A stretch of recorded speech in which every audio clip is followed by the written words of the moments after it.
দর্শক, এখন আপনাদের যে ঘরটিতে নিয়ে যাব এটি এই মুন্সিগঞ্জ এলাকার লোক সবাই পাগলের ঘর নামেই জানে, কারণ এখানেই যত পাগল আছে সবাই এখানে অবসর সময় এখানেই শুয়ে থাকে। এটি সবাই পাগলের ঘর নামেই সবাই চেনে। এখন আপনাদের নিয়ে যাচ্ছি সেই ঘরে। দেখতে পাচ্ছেন এই যে যারা মানসিক ভারসাম্যহীন, এদের এখানে কাপড় ঝুলানো আছে। এই একজন মানসিক ভারসাম্যহীন মানুষ এখানে বসে আছে, দেখতে পাচ্ছেন। এর মাঝেও আজকে খাবার বিতরণ করব। এখানেই সেলাইনও ঝুলানো দেখতে পাচ্ছি। এরা অসুস্থ হলে এখানেই থাকে।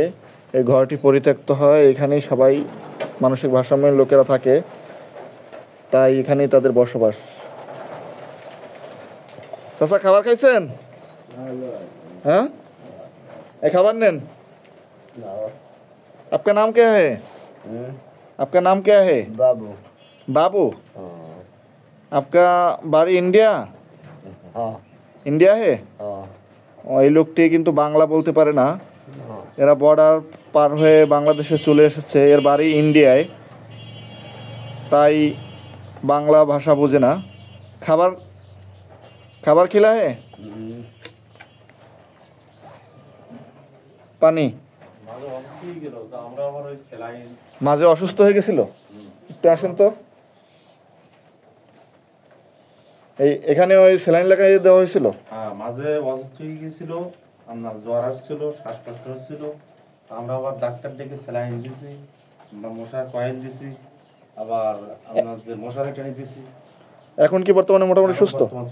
এর বাড়ি কি ইন্ডিয়ায় না? বাড়ি ইন্ডিয়া। এটা বাংলা বলতে পারে না।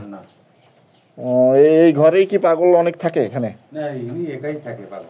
একাই থাকে না? প্রায় 1-2 বছর মতো এখানে আছে। 1-2 বছরের মতো এই বাজারে আছে না? এই ইন্ডিয়া থেকে চলে আসছে। যাই হোক, দেখতে পাচ্ছেন এই লোকটি কিছুদিন আগে খুবই অসুস্থ ছিল, তাই স্থানীয় লোকজন এই সেলাইন ঝুলিয়ে ডাক্তার এনে এনাকে এখানে চিকিৎসা দিয়েছিল। এখন মোটামুটি সুস্থ। খাবার খান। খাবার খান। বাবু নাম? বাবু। অনেক বছর ধরে চলে আসছে না? হ্যাঁ। কেউ খোঁজও নেয় না? না। এদের খাবার কিভাবে দেয়? ওই খাবার ওই আমরা দোকানে দোকানে গেলে কেউ একটা বিস্কুট দেয়, বা হোটেলে গেলে কেউ একটা ভাত দেয়, এরকম।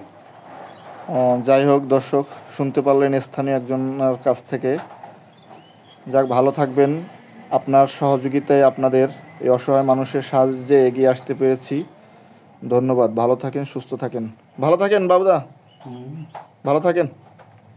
Bye bye.